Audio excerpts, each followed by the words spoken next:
So this video is in place of a review for the final exam. So the final exam in this course is going to be a little bit different. This whole course has been a little bit different. So it's going to be our only exam. It counts 10% of your final grade, so a letter grade. So it's not unimportant, but the bulk of this course was about programming. So that's what we're really going to focus on grade-wise. So the exam, there will be no programming content. Instead, I'm looking at things that you should have picked up. And as I said in class, in some ways, the questions here will be almost like opinion questions, but learned opinion. Okay, so I want you to back up your opinions with some facts. Okay, so I'm looking at things such as, what do you think about the Python programming language? What are its strengths and weaknesses? What applications can you see that it would be the perfect language for? What are some weaknesses of the language? What are things that would not be good in Python? Okay. I may ask you about the data structures. That's one of the big selling features of Python. How do the data structures in Python compare to like the standard template library if you've done C++? I know at least one of you has not done C++, so I'm glad I know that now, so there won't be any direct questions. But just in general, how do the Python data structures, how do they work out? Okay, practically speaking. Okay, and then we've done a lot of things in this class. We've gone through a lot of different kinds of programming. So I could ask something like, another one of the features that's often talked about on Python is the library system, that there are so many libraries that you can import. Okay, so I may ask you things about NumPy or SymPy or Matplotlib. You know, what do those do in general, and how do you find those as far as usability goes? Okay, I could ask you, again, I'm not going to ask real detailed programming type questions. It's more like, explain why you find NumPy useful or not. Okay, there's no wrong answer unless you don't give enough detail or you don't back up your answer. Okay, we've also done Matplotlib. I may have mentioned that, but that's another one that's big. Moving forward in Python, the big things that you see all the time are NumPy, Matplotlib, and Pandas when it comes to the data stuff, the data analysis that we talked about briefly. Again, all of these topics, and a lot of students heard comments, correctly so, we didn't have time to get into it enough, and we didn't. I mean, all those are separate courses, but I wanted to give you a flavor of that. Okay, so the things that we did with the Pandas and looking for trends over data, the data analysis stuff. I could ask you about that. Again, not detailed questions, but just overall. Okay, we did the neural network stuff. Okay, so you should have an idea of what that was about and how you found that. That seemed quicker than most. Okay, we talked about the language model stuff. Okay, where we used big chunks of text and found out a bunch of stuff about that. So that's valid questions. The gaming, how does Pygames work as a gaming production environment?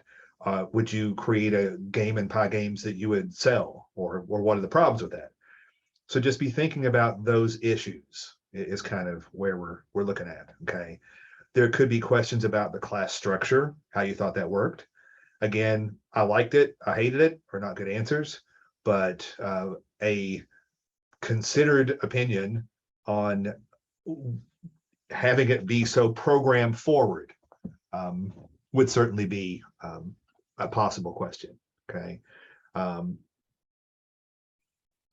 so yeah, that's kind of where I'm at. It's kind of what I'm thinking about on the exam. I haven't made it up yet. Okay, let me see. I think I've got over here when our exam is, to remind people. It's Friday. Okay, at 11.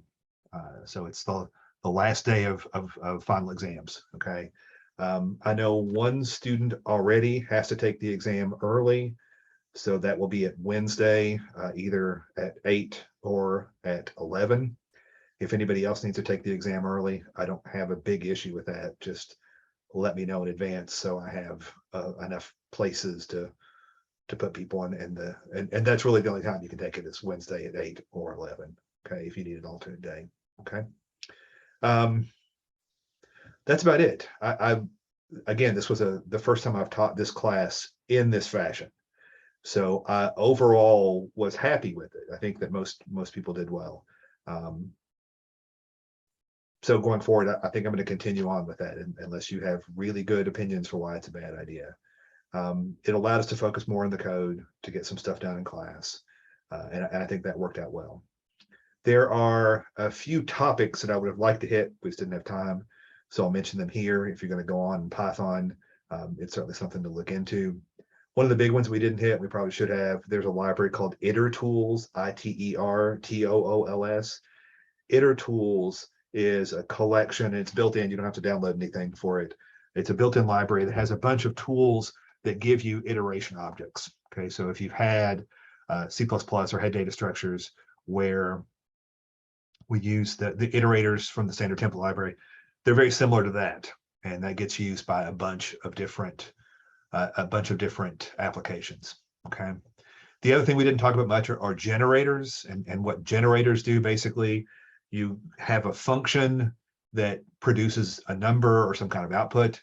You can create generator functions that you can send that can be called. You call your function within that function, and it will put all the nice text around it, depending on the situation. So generators are another big thing. No, not generators. They're generators too. Decorators is what I was thinking of. Okay. So those are things that you'll see. I tried to keep the code as much as possible. What folks in the industry would call Pythonic. Okay, I think that when we teach Python as a first language, we teach it as C++ Lite, which is a detriment to the language in some ways.